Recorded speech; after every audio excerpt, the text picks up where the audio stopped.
Welcome to part 3, the solution. See, there are two parts to the solution, collective action and individual action. Now, many people claim that individual action is the most important and protests won't lead to anything. But I disagree. Because imagine you and your friends plant 100 trees in your entire neighborhood. You take a whole week to do that.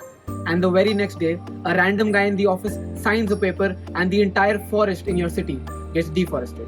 See, that is why protests are important. And we need to pressurize governments and policymakers. I tell you to participate in your nearest protests, to do your part in spreading awareness collectively. Speaking of individual action, I want to suggest some steps through which we can ensure that our carbon emissions are at the lowest possible limit. The first is obvious, grow trees.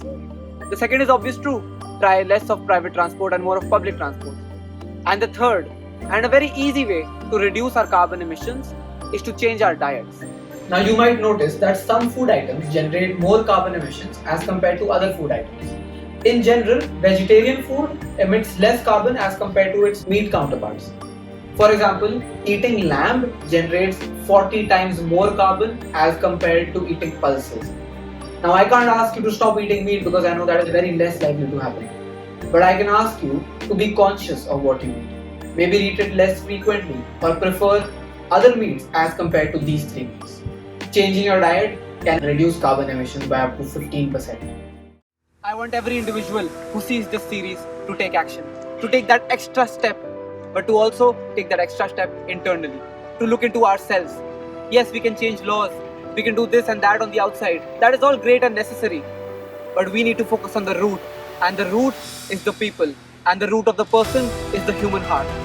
As Prince E. said, the problem is not global warming, environmental destruction or animal agriculture, it is us. We are the root. We are the foundation. This generation, it is up to us. We need to globally warm our hearts and change the climate of our souls and realize that we are not apart from nature, we are a part of nature. To betray nature is to betray us. To save nature is to save us. Thank you for sticking till the end of this series. This was a triptych on climate change and the media. And I'm Arnav Jain. Thank you so much.